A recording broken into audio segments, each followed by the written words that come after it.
Hello students, brilliant science academy में एक बार फिर आपका स्वागत है। आज हम एमएसटी सीटी जो सबसे हाई वेटेज चैप्टर है, कौन सा?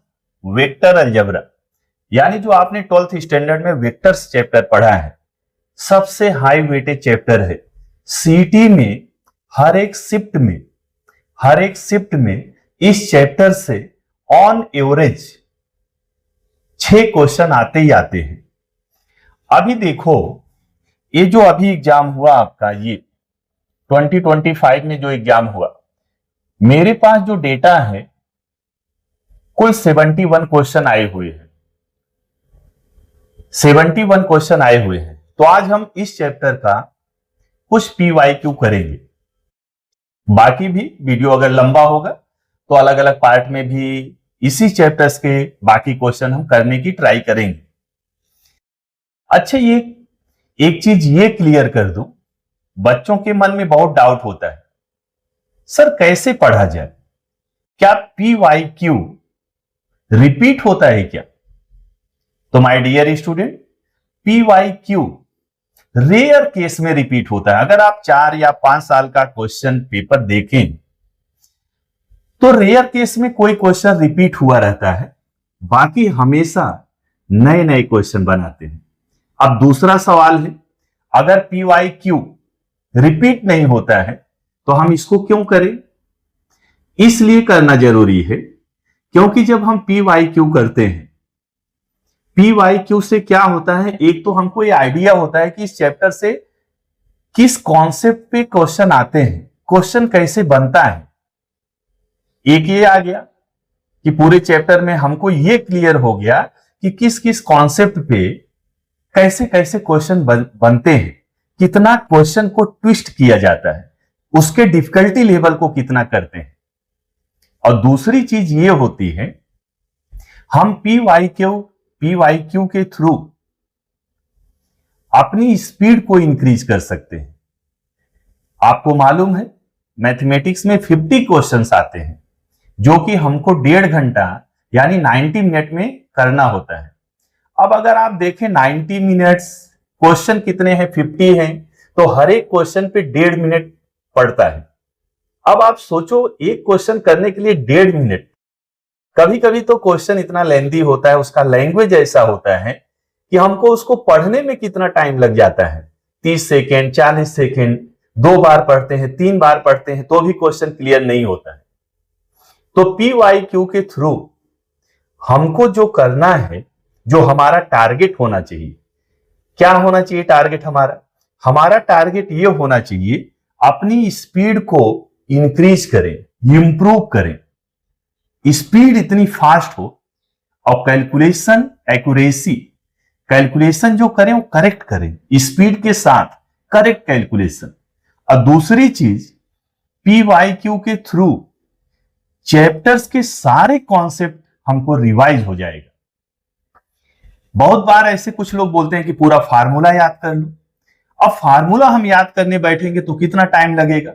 हाँ, फार्मूला याद रखना अच्छी चीज है, याद करना अच्छी चीज है। आप एक बार याद कर लीजिए जितना होता है, फिर क्वेश्चन आप करते जाइए। जितना उस फार्मूले का, उस कॉन्सेप्ट का आप इंप्लीमेंट करेंगे उतना ही याद रहेगा, आपको भूलेगा नहीं। तो पीवाईक्यू करना जरूरी इसलिए है, हमारी स्पीड, कैलकुलेशन एक्यूरेसी इंप्रूव हो, ताकि हम डेढ़ मिनट में यानी 1.5 घंटे में पूरे क्वेश्चन को कवर कर पाए। और दूसरी चीज, पीवाईक्यू के थ्रू हमको पूरा उस चैप्टर का कॉन्सेप्ट मालूम हो जाए, कौन सा एरिया है, किस कॉन्सेप्ट पर बार बार क्वेश्चन पूछा जाता है।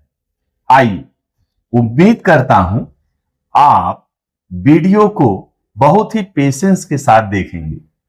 पढ़ाई ना, पढ़ने में किसी कॉन्सेप्ट को समझने में टाइम लगता है, और टाइम लगा लगा के आप पढ़ेंगे तो कॉन्सेप्ट आपके दिमाग में इस तरह से फिट हो जाएगा तो आपको भूलेगा नहीं।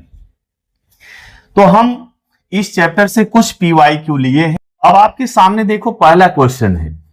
पहला क्वेश्चन क्या बोल रहा है? ये क्वेश्चन ए बार आपको देखो दिया है, और आपको बी बार दिया है, यानी दो vector A bar B bar आपको दिया है। बोल रहा है कि आप निकालो, फाइंड आउट करो a bar cross A bar cross A bar cross A bar cross B bar, इसकी वैल्यू को फाइंड आउट करना है। इसमें से कौन सी इसकी वैल्यू हो। अब यहां देखो जरा क्या फाइंड आउट करना है, इसको नोटिस करो। ये वाला पार्ट अगर हम लोग देखें, लिखा है ए बार क्रॉस बी बार। क्या लिखा है? ए बार क्रॉस बी बार। इसमें से हमने इतना पार्ट ले लिया, ए वाला पार्ट हमने यहां पर ले लिया। अब जैसे ही हमने इसको लिया, हमको याद आया ये तो वेक्टर ट्रिपल प्रोडक्ट है। अब हमने स्टेट बोर्ड में वेक्टर ट्रिपल प्रोडक्ट पढ़ा है। कैसे पढ़ा हमने? ए bar cross B bar cross C बार, इस तरह से हमने वेक्टर ट्रिपल प्रोडक्ट पढ़ा है। और ये आपको अगर थोड़ा भी याद होगा, ये चैप्टर के लास्ट में दिया था वेक्टर ट्रिपल प्रोडक्ट, और स्टेट बोर्ड में क्वेश्चन आते हैं इस पर, बहुत कम आते हैं। अच्छा, अब अगर ये फार्मूला आपको याद नहीं है तो मुश्किल है, क्वेश्चन नहीं कर पाएंगे। इसका एक्सपांशन कैसे करते हैं, कैसे इसको हम लोग सॉल्व करते हैं, आइए देखते हैं। ये होता है ए बार, जो दूर वेक्टर लिखा है सी बार, ए बार डॉट सी bar into B bar, then minus ए बार डॉट बी बार, इसके बाजू में जो वेक्टर है, इंटू जो वेक्टर बच रहा है सी बार। ये इसका एक्सपांशन है। अगर ये आपको एक्सपांशन आ रहा है तो मस्त एकदम आराम से आप इसका एक्सपांशन कर सकते हैं।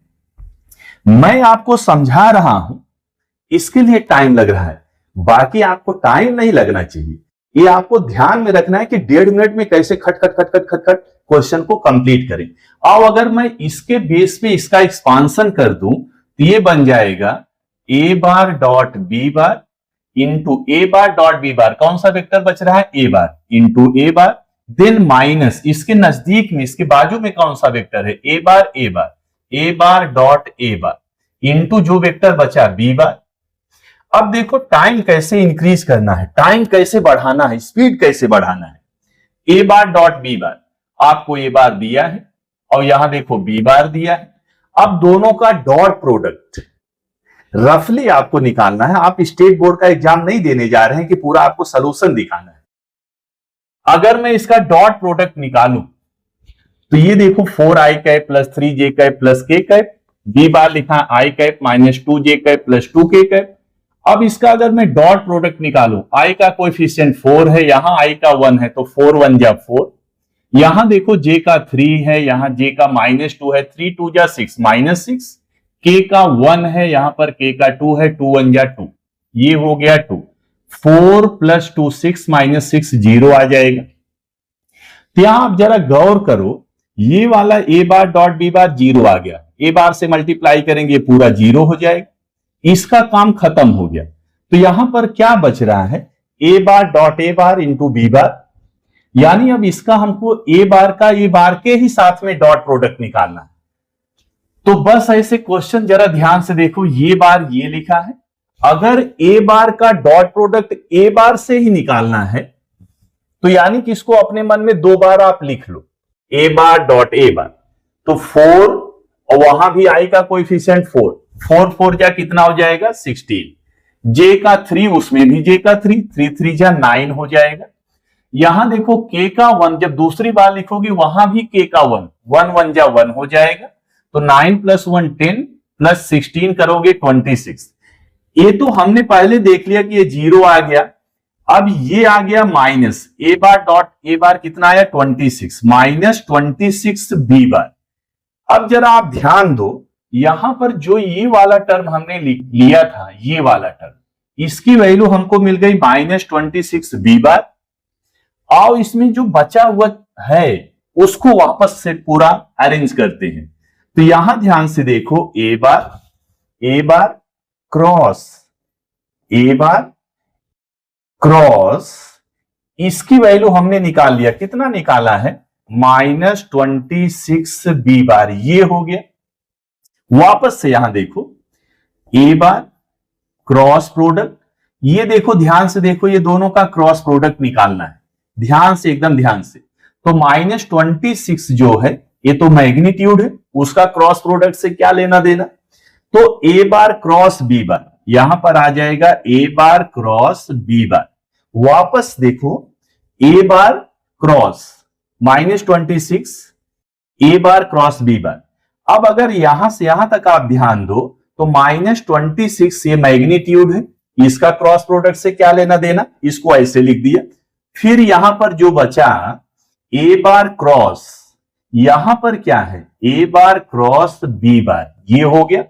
वापस से अगर ये आपको याद हो गया है, ये वाला वेक्टर ट्रिपल प्रोडक्ट, इसका एक्सपांसन कैसे करते, बस इसका एक्सपांसन आप कर डालिए। -26 ये आ जाएगा ए bar dot B bar into ए बार, फिर -a bar dot A bar into B bar हो जाएगा। अब स्पीड आपको कैसे मेंटेन करना है, मेन चीज ना यही सीखना है। -26 A bar dot B bar आप पहले निकाल चुके हैं कि 0 आएगा, तो ये वाला टर्म पूरा का पूरा हो गया 0। तो यहां क्या बचा, A bar dot A bar into B bar, इसको भी आपने निकाला, ये देखो क्या निकाला था यहां पर, -26 बी बार।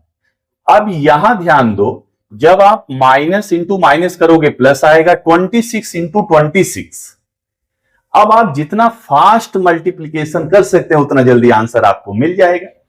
अब इसको इससे मल्टीप्लाई करेंगे तो आएगा 676 into B bar.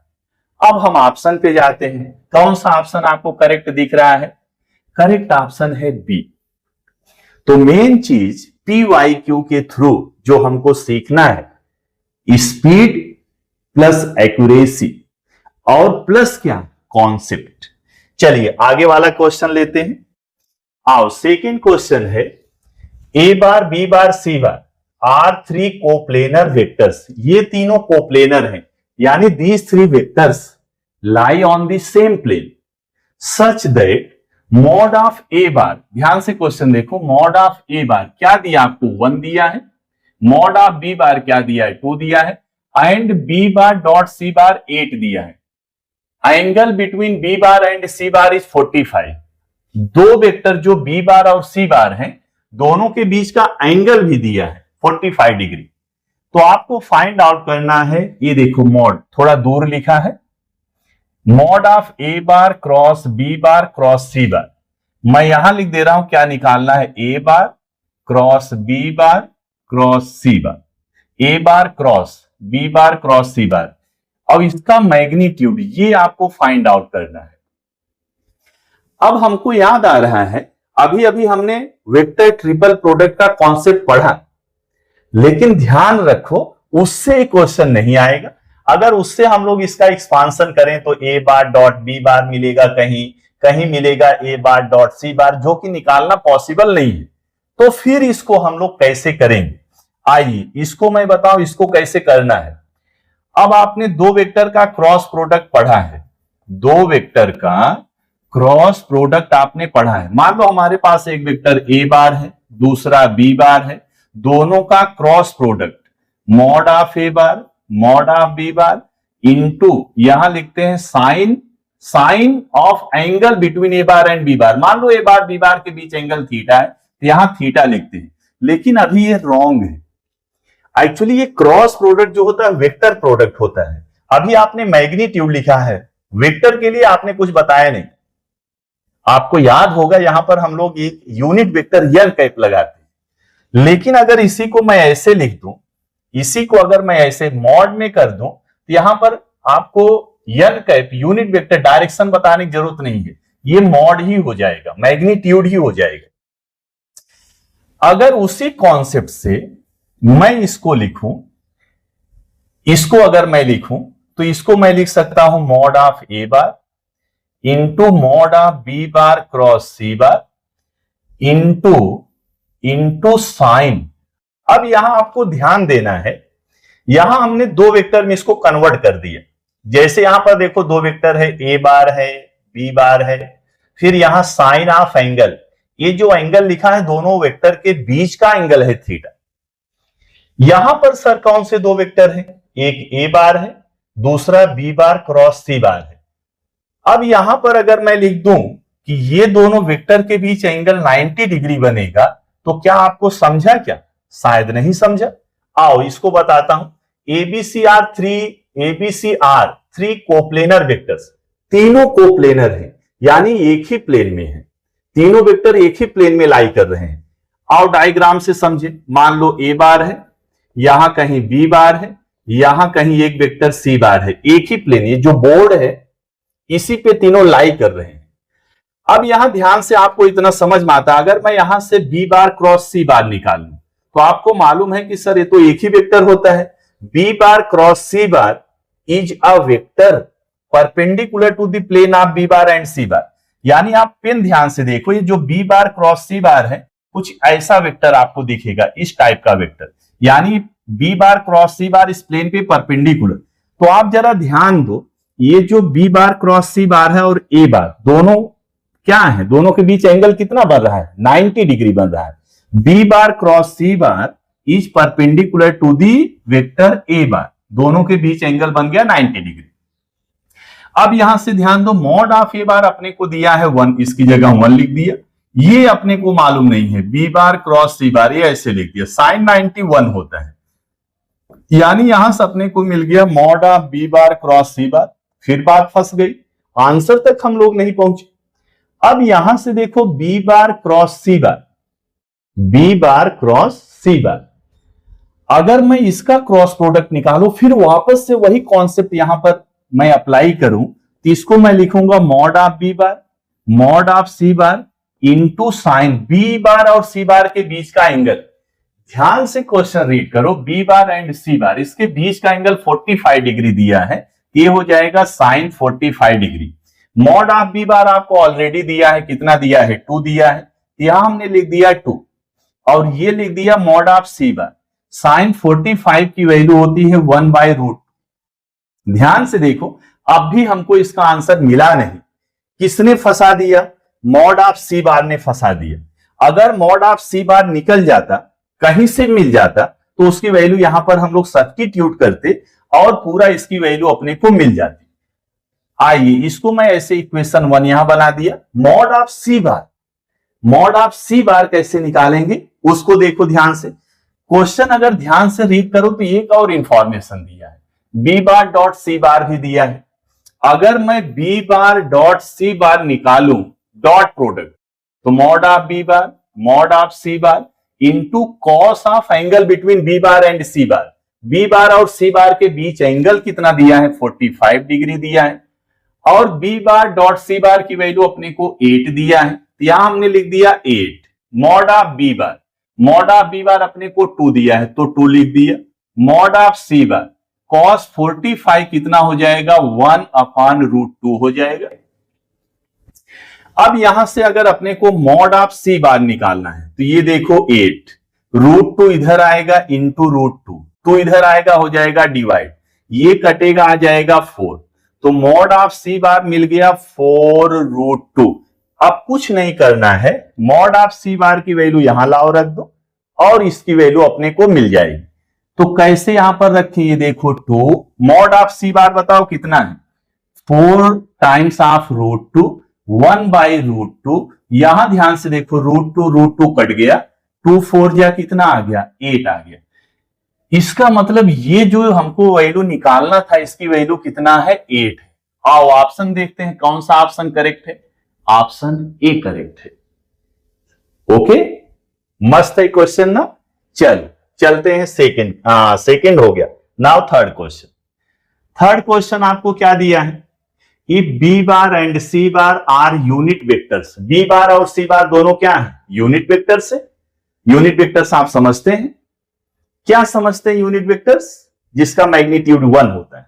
Okay, mod of A bar क्या दिया है? 7। A bar cross B bar cross C bar plus B bar cross C bar cross A bar, this is equal to half of A bar. Then angle between the vectors A bar and C bar and angle between B bar and C bar. तो पहला आपको बताना है कि vector A bar और C bar के बीच कितना angle बनेगा। दूसरा आपको बताना है कि बी बार और सी बार के बीच एंगल कितना बनेगा। ये ऑप्शन आपके सामने दिया है। अच्छा, यहां अगर देखो तो अपने को एक रिलेशन दिया है, यहां से देखो, यहां से ए बार क्रॉस, आओ यही रिलेशन से स्टार्ट करते हैं। A bar cross B bar cross C bar plus B bar cross C bar cross A bar, this is equal to half of A bar. अब अगर यहां पर जो हमने पहले क्वेश्चन में पढ़ा था वेक्टर ट्रिपल प्रोडक्ट, अगर वेक्टर ट्रिपल प्रोडक्ट से हम लोग इसका एक्सपांशन कर दें तो यहां से अपने को मिल जाएगा ए बार डॉट सी bar into B bar minus ए bar dot B bar into C bar. ये देखो, ये इसका एक्सपांशन हो गया by using vector triple product. Same इसमें भी वही हम लोग यूज करेंगे, तो यहां आ जाएगा बी बार डॉट ए बार इंटू सी बार, यहां फिर minus B bar dot C bar into A bar, this is equal to half of A bar. अब अगर यहां आप देख पा रहे हो, वैसे देख ही रहे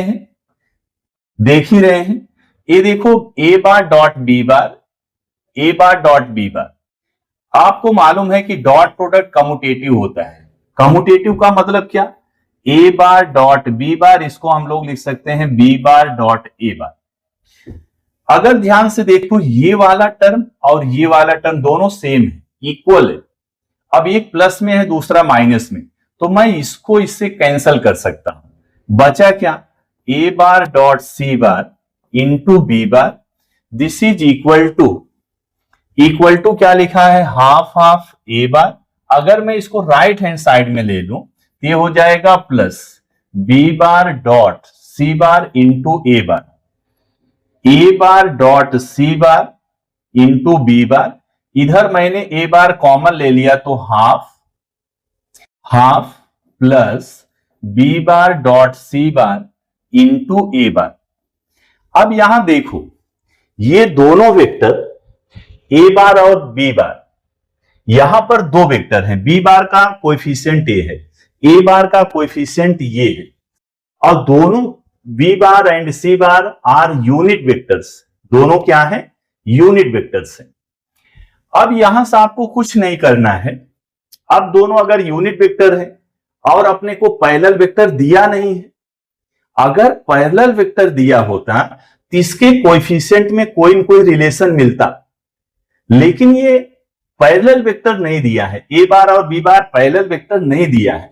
अब आपको जो कॉन्सेप्ट याद रखना है, जैसे मान लो x A bar is equal to y B bar दिया है, ए बार और बी बार दोनों पैरेलल वेक्टर्स नहीं है, तो इनको इक्वल होने का, ये रिलेशन सेटिस्फाई होने का एक ही कंडीशन है, यक्स भी 0 हो और वाई भी 0 हो।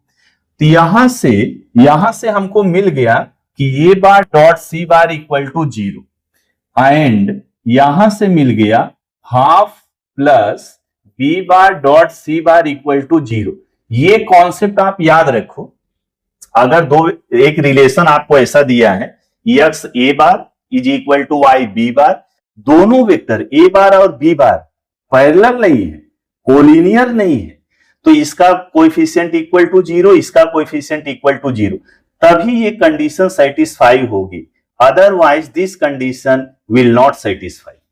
अब यहां से A bar dot C bar equal to 0। अब दो वेक्टर का अगर डॉट प्रोडक्ट 0 है, इसका मतलब दोनों वेक्टर क्या होते हैं, परपेंडिकुलर। तो जो एंगल ए और सी के बीच बनेगा वो कितना डिग्री हो जाएगा, 90 डिग्री। और पहले हमको यही पूछा है angle between the vectors A bar and C bar, A bar और सी बार के बीच एंगल कितना, 90 डिग्री। तो या तो ऑप्शन ए में पहला 90 लिखा है या तो सी में। अब हम बी और डी को छोड़ दिए, हमारे पास दो ऑप्शन हो गया, या तो ऑप्शन ए करेक्ट होगा या तो ऑप्शन सी करेक्ट होगा। अब हमको सेकंड ये वाले ये रिलेशन ध्यान से देखो। यहां से अगर मैं बी बार डॉट सी बार निकालू, this is equal to minus half, और आपको मालूम है कि इसका जब हम लोग डॉट प्रोडक्ट निकालते हैं तो लिखेंगे B mod of B bar mod of C bar into cos theta. यहां पर थीटा मान लो बी और सी के बीच का एंगल है, तो दिस इज इक्वल टू, इसको मैं जाने दो, अभी ऐसे लिखता हूं। मॉड ऑफ बी बार क्या दिया है? Mod of B bar mod of C bar. अच्छा, मॉड ऑफ ए बार कितना दिया है? मॉड ऑफ ए बार दिया है 7। अच्छा, ये बात मॉड ऑफ ए बार उसकी तो जरूरत ही नहीं है। सॉरी, क्या चाहिए आपको? Mod of B bar mod of C bar. अरे बाबा सिंपल है, B bar and C bar both are unit vectors. दोनों क्या है? Unit vector. तो दोनों का मॉड क्या होगा? 1 होगा। तो यहां 1 यहां 1 1 1 जा 1 आ जाएगा, यानी अपने को मिल गया cos theta is equal to -12। इसको लिख सकते हैं -12 को हम लोग लिख सकते हैं माइनस कॉस, क्या लिख दूं इसको? 60 डिग्री। कॉस 60 डिग्री 1/2 होता है। अब इसको हमने लिख दिया कॉस थीटा। कंपेयर करना है, इधर देखो प्लस है, इधर देखो माइनस है। अभी कंपेयर नहीं कर सकते, दोनों साइड का साइन सेम होना चाहिए। अब यहां पर हमने एक फार्मूला लगा दिया, cos 180 minus theta, this is minus cos theta. ये हो जाएगा कॉस 180 माइनस 60 डिग्री। अब इसको आप सॉल्व कर लो, इसको हम लोग सॉल्व करेंगे तो आ जाएगा 120 डिग्री। यहां से थीटा किसके बीच का? बी और सी के बीच का एंगल कितना मिल गया? 120 डिग्री। तो ए और सी के बीच एंगल आया 90, बी और सी के बीच आया 120। तो ऑप्शन आपको दिख गया होगा कि ऑप्शन सी हमारा करेक्ट ऑप्शन है। क्या बोलते हो? समझा क्या? चले आओ नेक्स्ट क्वेश्चन ले लेते हैं। अगला क्वेश्चन दिया है ए bar B bar C bar are non coplanar unit vectors, non coplanar unit vectors such that, ये रिलेशन हमको दिया है। Then the angle between A bar and B bar, A bar और बी बार के बीच अपने को एंगल निकालना है। तो रिलेशन जरा ध्यान से देखो, कौन सा रिलेशन अपने को दिया है? ए bar cross B bar cross C bar is equal to, ये तो मैं क्वेश्चन लिख रहा हूं, आपको एग्जाम में क्वेश्चन लिखना ही नहीं है, बस उधर से क्वेश्चन देखो, सॉल्यूशन स्टार्ट करो। अगर आप 1-2 स्टेप छोड़ के सॉल्व कर पा रहे हैं तो समझो आपकी स्पीड ठीक ठाक। अगर इसमें मैं वेक्टर ट्रिपल प्रोडक्ट का एक्सपांशन करूं तो ये हो जाएगा ए बार डॉट सी bar into B bar, minus हो जाएगा ए bar dot B bar into C बार।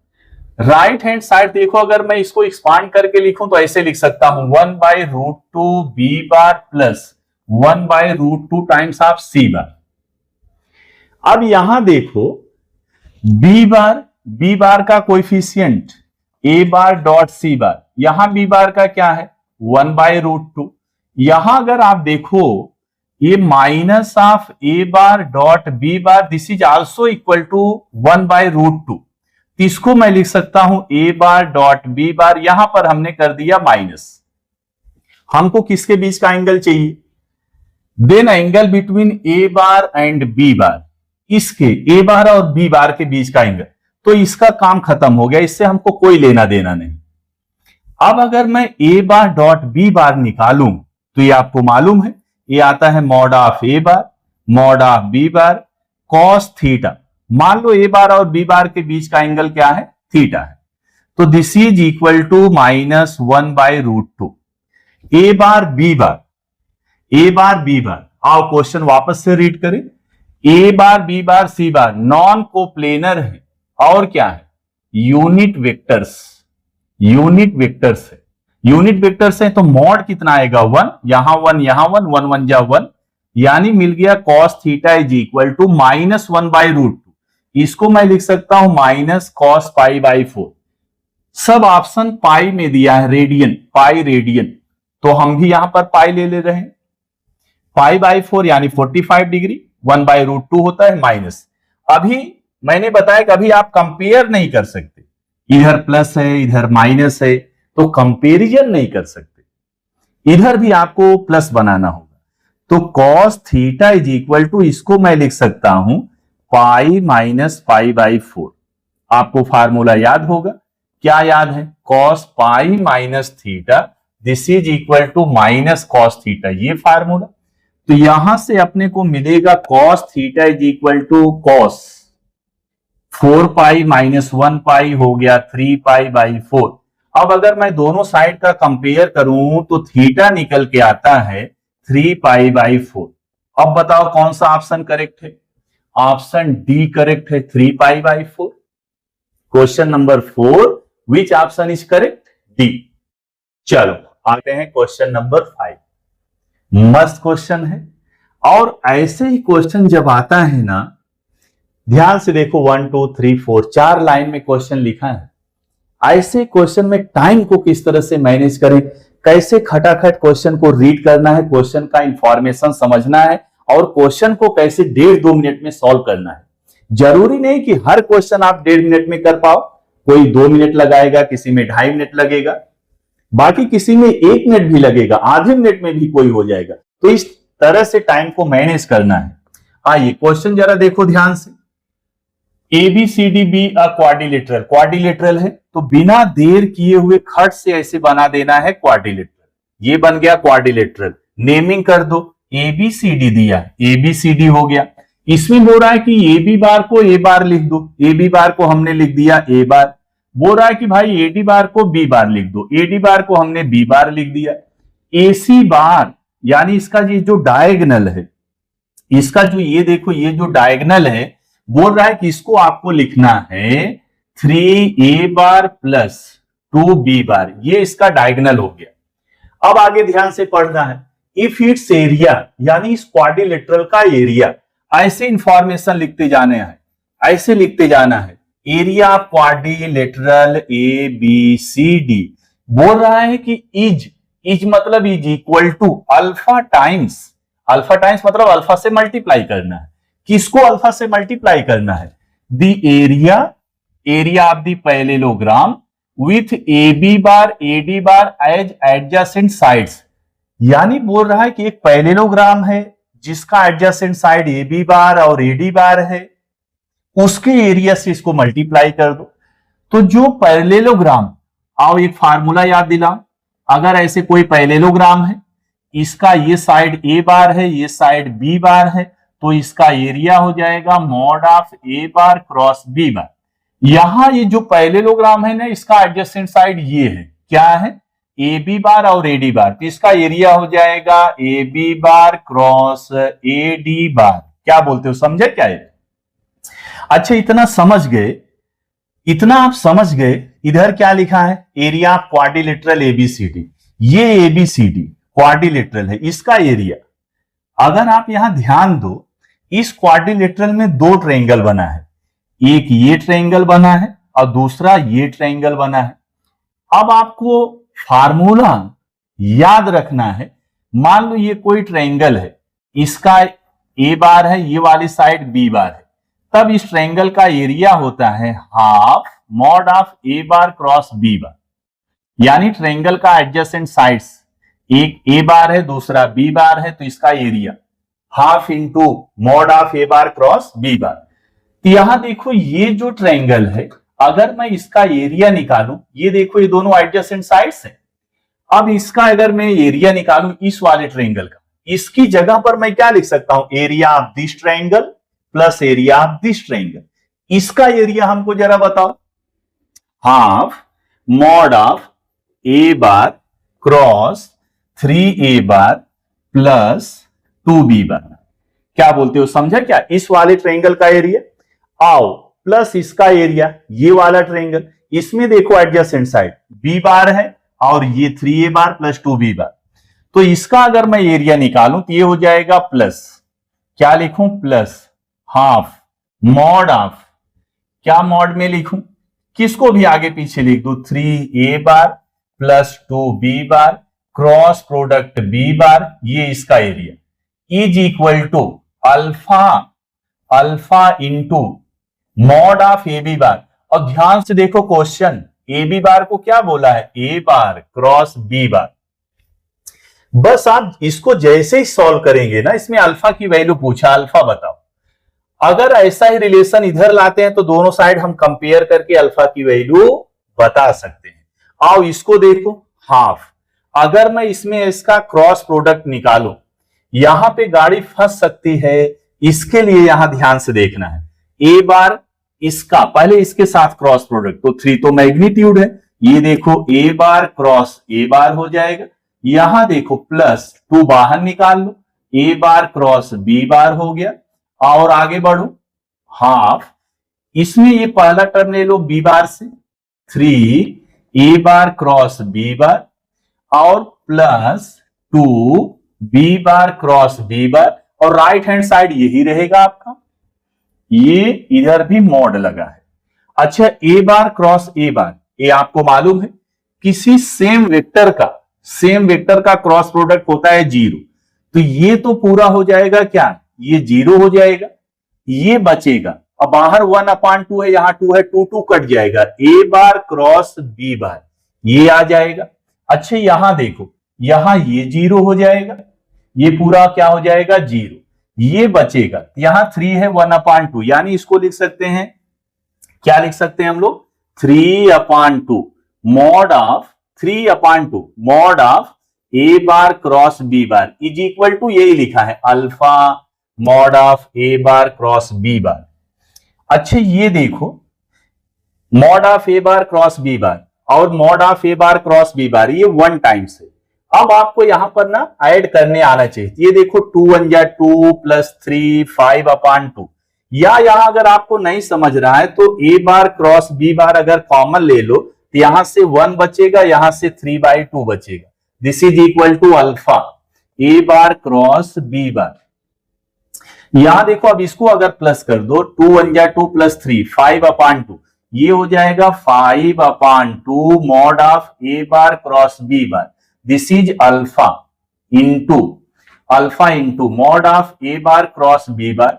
मस्त रिलेशन बन गया, दोनों साइड कंपेयर कर लो, ये अल्फा अल्फा अल्फा अल्फा की वैल्यू कितना आ गई 5/2, then option B is correct 5/2। मस्त क्वेश्चन है। आओ आगे वाला क्वेश्चन देखते हैं, आओ ये वाला क्वेश्चन देखते हैं। इन दी अबव फिगर, ये फिगर आपके सामने बना है, P divides AC in the ratio P point P AC, ये है AC, देख पा रहे हो क्या, पूरा AC सेगमेंट AC, P इसको डिवाइड कर रहा है, कौन से रेशियो में 3:4, यानी कि ये भाई AP 3 हो जाएगा, PC कितना हो जाएगा 4, और क्या बोला है Q डिवाइड्स BC, ये देखो Q है, ये BC, आप BC को कौन से रेशियो में डिवाइड कर रहा है 4:3, यानी कि इधर जो BQ है ये हो जाएगा 4, QC कितना हो जाएगा 3, तो इसमें पूछ रहा है then M divides AQ in the ratio, तो ये देखो ये जो पॉइंट M है AQ को किस रेशियो में डिवाइड करेगा। अब इसमें हम 12th स्टैंडर्ड का सेक्शन फार्मूला लगा सकते हैं, लेकिन ना सॉल्यूशन बहुत बड़ा हो जाएगा। अब इसके लिए आप एक थ्योरम याद रखो, थ्योरम का नाम है मेनी-लॉस थ्योरम, मेनी-लॉस थ्योरम। और ये थ्योरम आपको मैं बताऊं कि ये थ्योरम कैसे अप्लाई करते हैं, इसका स्टेटमेंट क्या होता है, क्या काम है इसका। मान लो हमारे पास देखो ये ट्रायंगल है ये, और ट्रायंगल है ABC। अगर आपने ये थ्योरम समझ लिया, ये थ्योरम अगर आपने समझ लिया, ये क्वेश्चन ना ऐसे चुटकियों में हो जाएगा, लेकिन अगर आप सेक्शन फार्मूला के चक्कर में पड़ेंगे तो इसका सॉल्यूशन ना लेंदी हो जाएगा, टाइम टेकिंग हो जाएगा। तो अपने को टाइम ही बचाना है। MST CT का एग्जाम मतलब सारा का सारा खेल टाइम बचाने का है। आओ ये वाला थ्योरम देखते हैं, मेनी-लॉस थ्योरम। क्या है थ्योरम, मान लो कोई ट्रायंगल है, ध्यान दो, कोई ट्रायंगल है, और अगर इस ट्रायंगल को कोई ट्रांसवर्सल ऐसे कट कर रही है, ये मान लो कोई ट्रांसवर्सल है, इसको यहां पे कट कर दिया, P पे कट कर दिया और Q पे कट कर दिया। अब इसको हम लोग बोलेंगे this is transversal of triangle ABC।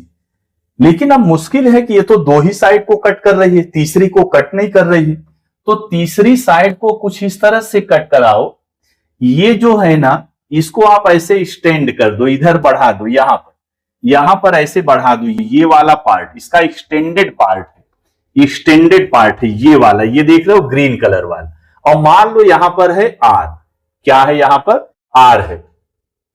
अब ये देखो थ्योरम का स्टेटमेंट क्या है, ये जो आरपी क्यू दिख रहा है, this RP Q is a transversal of triangle ABC. RPQ, line RPQ is transversal of ABC, transversal of triangle ABC, ये ट्रायंगल ABC का ट्रांसवर्सल है। ध्यान से देखो तो ये तीनों साइड को डिवाइड कर रही है, ये दोनों साइड को तो इंटरनली डिवाइड कर रही है, लेकिन साइड BC को ना एक्सटर्नली डिवाइड कर रही है, यानी ये ट्रांसवर्सल तीनों साइड को कट कर रही है। अब इसका जो स्टेटमेंट है, कैसे इसका रिजल्ट कैसे लिखते हैं हम लोग, इसके रिजल्ट पे ध्यान दो, इसका रिजल्ट क्या होता है और इसको हम लोग कैसे लिखते हैं। अब हम किसी एक वर्टेक्स से स्टार्ट करेंगे, जैसे ट्रायंगल एबीसी है, इसका वर्टेक्स ए है, वर्टेक्स बी है, वर्टेक्स सी है। ध्यान रखना साइक्लिक ऑर्डर में चलना है, पहले वर्टेक्स ए पे आएंगे, फिर बी पे, फिर सी पे। आप ऐसे भी जा सकते हैं, वर्टेक्स ए लिया, फिर वर्टेक्स सी लिया, फिर वर्टेक्स बी लिया, तो हम इधर से स्टार्ट करें ऐसे। रिजल्ट इसका एकदम ध्यान से देखना है, ये है ट्रांसवर्सल, साइड ए बी को यहां पी पे कट किया है, हम ले रहे हैं वर्टेक्स ए। अब ये जो ट्रांसवर्सल है इस साइड को पी पे कट किया है, तो ध्यान दो एपी अपान पीबी, क्या लिखेंगे एपी अपान पीबी, फिर लिखेंगे इनटू। अब पहला वर्टेक्स हो गया, हम दूसरे वर्टेक्स पे आए। पहला वर्टेक्स कैसे लिया हमने, वर्टेक्स से लिया, फिर डिवीजन पॉइंट, फिर डिवीजन पॉइंट से वर्टेक्स पे आ गए। अब हमने वर्टेक्स बी लिया है, तो बी से हम कहां जाएंगे, डिवीजन पॉइंट पे, यानी कि क्या लिखेंगे बी, वर्टेक्स बी से डिवीजन पॉइंट, फिर इस डिवीजन पॉइंट से दूसरे वर्टेक्स पे जाएंगे, क्या लिखेंगे आर सी। तो क्या ये यही थोड़ा कंफ्यूजन हो सकता है, पहला वर्टेक्स जब हमने ए लिया, इधर मुझे आना है, वर्टेक्स ए से मुझे बी की ओर जाना है, तो साइड ए बी बन रही, इसको यहां पे कट कर रहा है, ट्रांसवर्सल पी पे कट कर रही है, तो एपी अपान पीबी। फिर हम आए वर्टेक्स बी पर, वर्टेक्स बी पर, बी से कहां जाना है डिवीजन पॉइंट, फिर डिवीजन पॉइंट से अगले वर्टेक्स तक जाना है, यानी B R upon R C. अब जब हम सी पे पहुंचे, सी से कहां जाएंगे ए पर, तो सी से देखो डिवीजन पॉइंट क्यू है, सी क्यू, फिर क्यू ए या ए क्यू लिख दो, दिस इज इक्वल टू 1। यही है मेनिलॉस थ्योरम। अगर आपको ये रिजल्ट समझ में आया कि कैसे इसको अप्लाई करना है, तो ये क्वेश्चन ना ये 1 मिनट में हो जाएगा। यहां आप ध्यान से देखो, ये जो हमारा ट्रायंगल AQC बन रहा है, इसके लिए BMP ट्रांसवर्सल का काम कर रही है, तो हम ऐसे लिख सकते हैं line BMP is a transversal of triangle। कौन सा ट्रायंगल हमने लिया है, AQC। काहे वही ट्रायंगल क्यों लिया आपने, क्योंकि देखो जब आप ट्रायंगल AQC लोगे तो ये ट्रांसवर्सल ना इसको AQ को M पे कट कर रही, तो हमको ये रेशियो मिल जाएगा AM अपान MQ। और एक्चुअली क्या आपको निकालना है, M divides AQ in the ratio. M जो है AQ को कौन से रेशियो में डिवाइड कर रहा है, ये पॉइंट M AQ को कौन से रेशियो में डिवाइड कर रहा है, अरे भाई AM अपान MQ में डिवाइड कर रहा है, यही रेशियो अपने को निकालना है। तो हमको ऐसा ट्रायंगल यहां से कंसीडर करना है जिसमें ये रेशियो मिल जाए।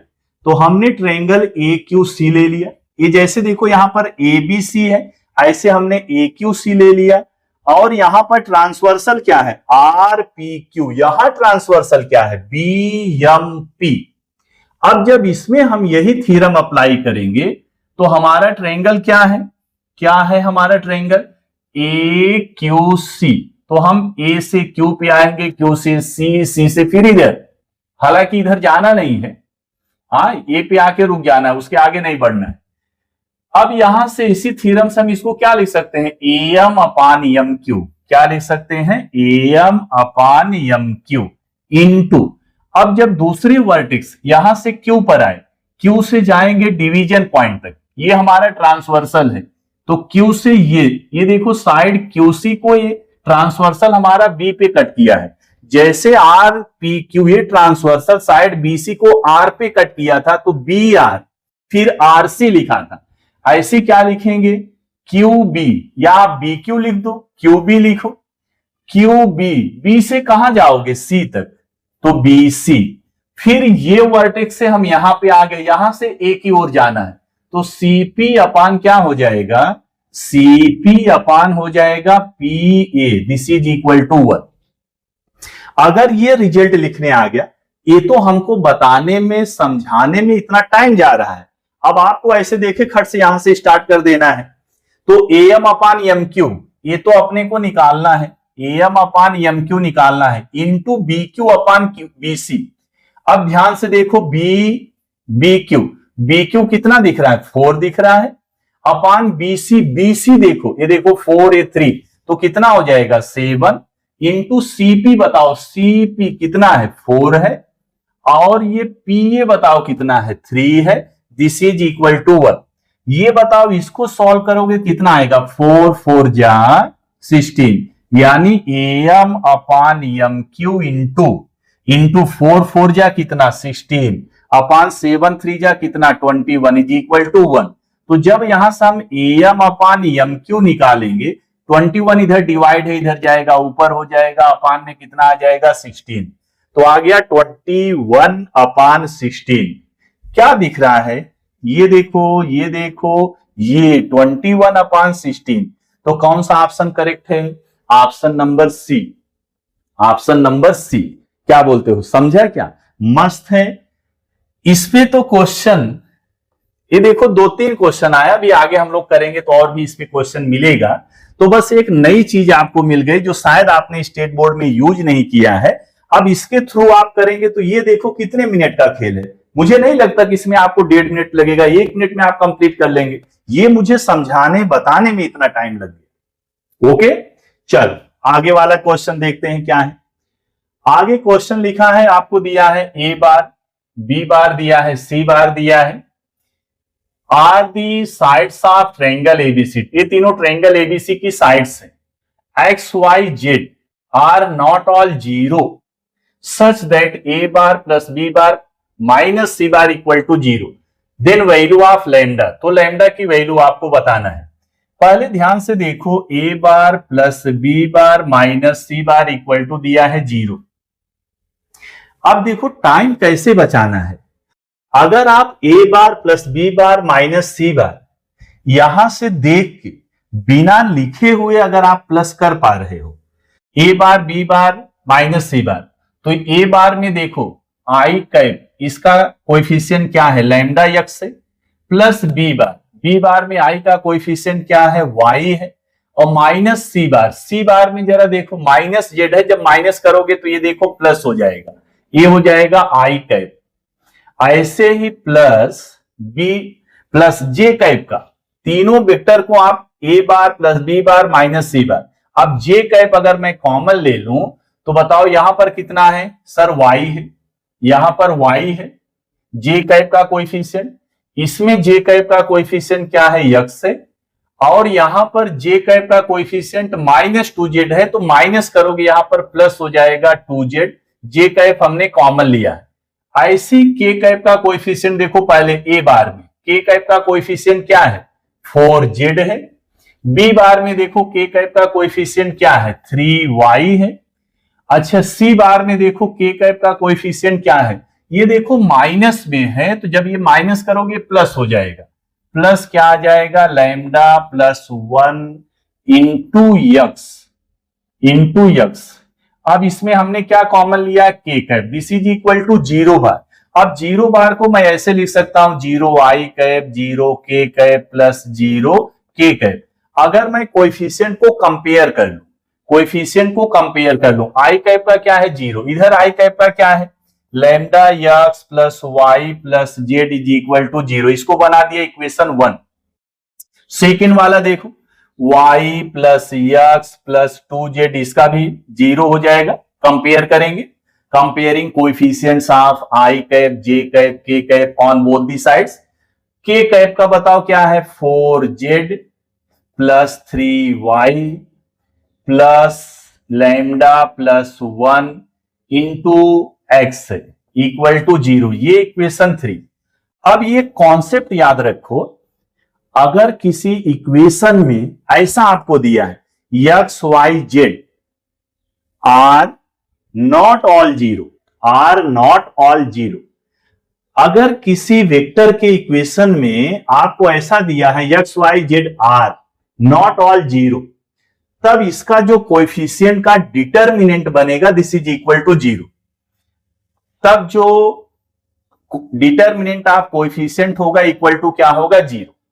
अब देखो पहला इक्वेशन ये है एक्स वाई जेड, जैसे आप क्रेमर रूल में सॉल्व करते हैं, इधर लैम्डा यहां 1 यहां 1। सेकेंड इक्वेशन से देखो, अब यहां थोड़ा ध्यान दो, एक्स लिखा है वाई लिखा है जेड लिखा है, लेकिन इसका ऑर्डर थोड़ा चेंज है। लेकिन हमको कोएफिशिएंट पहले एक्स का लिखना है, एक्स का कोएफिशिएंट 1 है, वाई का कितना है 1 है, जेड का कितना है 2 है। यहां से देखो एक्स का कोएफिशिएंट कितना है लैम्डा प्लस 1 है, वाई का कितना है 3 है, यहां जेड का कितना है 4 है।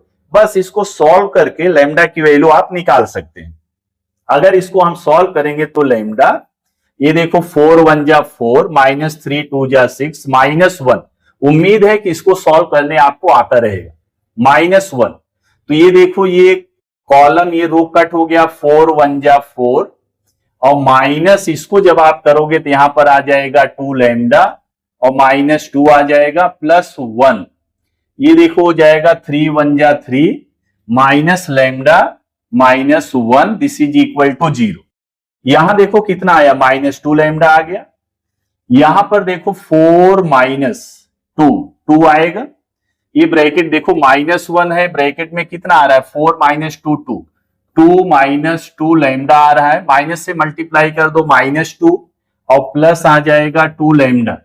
यहां से बताओ कितना आ जाएगा 3 माइनस 1 2 आ जाएगा, 2 माइनस लैम्डा, यहां से आ जाएगा 2 minus lambda this is equal to 0। ये देखो ये दोनों कट जाएगा, ये दोनों कट जाएगा, तो माइनस 2 प्लस 2 ये कट गया, minus lambda is equal to 0 यानी लैम्डा इज इक्वल टू आ गया 0।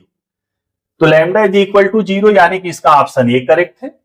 कौन सा ऑप्शन करेक्ट है? ये क्वेश्चन नंबर 7 का ऑप्शन ए करेक्ट है। आओ एक और मस्त क्वेश्चन देखते हैं। आओ ये बढ़िया क्वेश्चन है।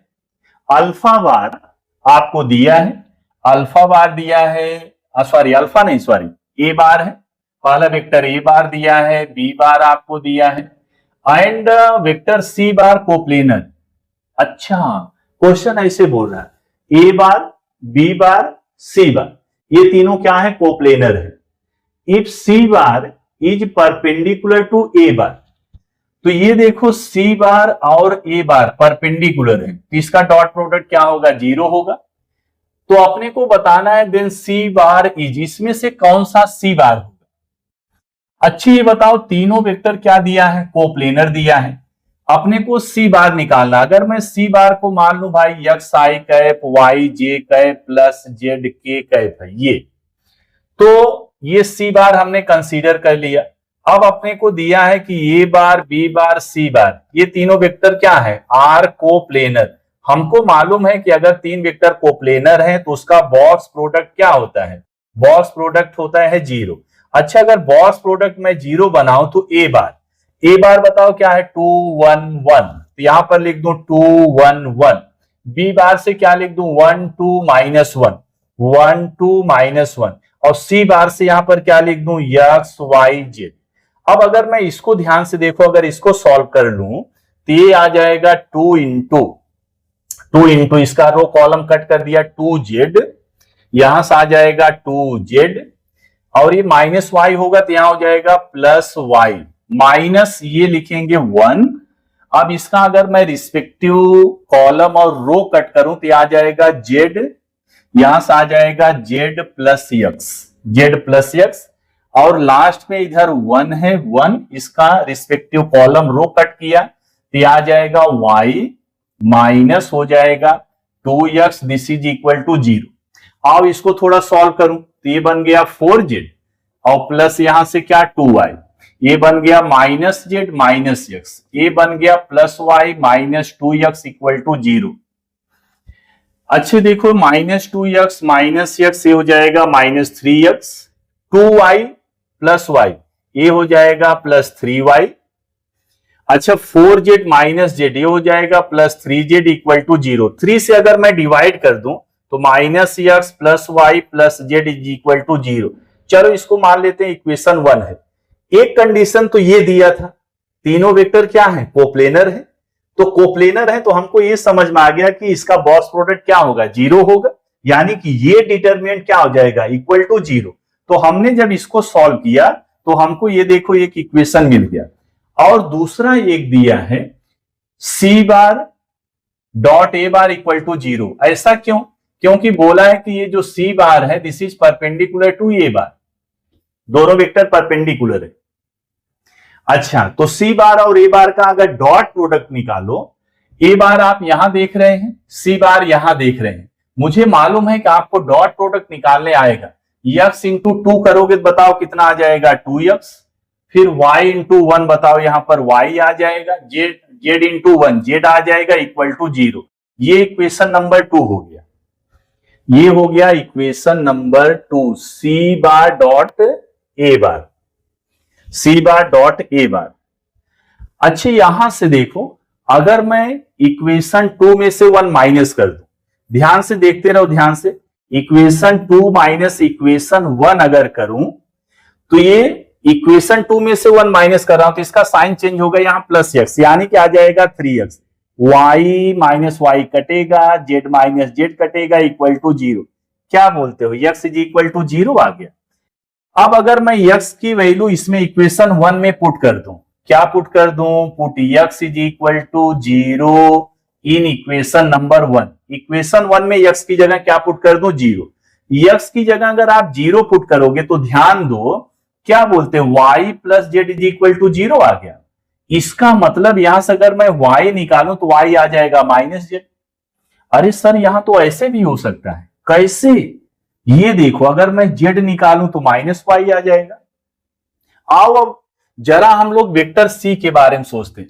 हमने वेक्टर c कंसीडर किया है x i cap, y j cap और z k कैप, यही कंसीडर किया है और यही हमको निकालना है। तो जब x की वैल्यू 0 आ गई तो i तो खत्म हो गया, ये वाला टर्म तो रहेगा ही नहीं, ये वाला टर्म रहेगा नहीं, यानी देखो किसमें किसमें i है, इसमें i दिया है, यानी ये गलत, ऐसा होगा ही नहीं। इसमें i दिया है, ऐसा भी नहीं होगा। इसमें भी i दिया है, ऐसा भी नहीं होगा। इसमें i नहीं दिया है, तो यानी कि यही ऑप्शन करेक्ट है।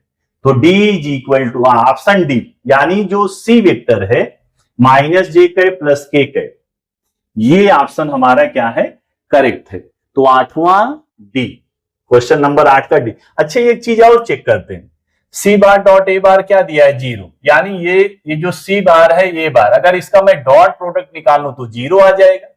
आई का कोएफिशिएंट क्या है, 0, 0 इंटू 2 करोगे तो आ जाएगा 0। जे का 1 है, यहां पर जे का -1 है तो -1 आएगा। के का 1 है, के का 1 है तो 1 आएगा। ये देखो डॉट प्रोडक्ट 0 आ रहा है, तो ये इसका ऑप्शन करेक्ट है। बराबर, जो हमने सॉल्व किया इसका ये ऑप्शन करेक्ट है। तो बहुत सारे क्वेश्चन हम लोग करीब करीब 8 क्वेश्चन कर लिए। तो मैं आपको बार बार बोल रहा हूं कि PYQ करना इसलिए जरूरी है कि हमारा स्पीड मेंटेन हो जाए, एक्यूरेसी यानी सही सही कैलकुलेशन हम कर पाए। और जब आप कम से कम 2 साल या 3 साल, तो मेरा तो पर्सनल सजेशन आपके लिए है कि कम से कम हर चैप्टर में 3 साल का PYQ कर डाल। अगर आपने 3 साल का PYQ कर डाला तो मुझे लगता है कि उस चैप्टर से जितने भी कॉन्सेप्ट हैं, सारा का सारा कॉन्सेप्ट आपको क्लियर हो जाएगा। ओके, तो मिलते हैं अगले वीडियो में। Thank you.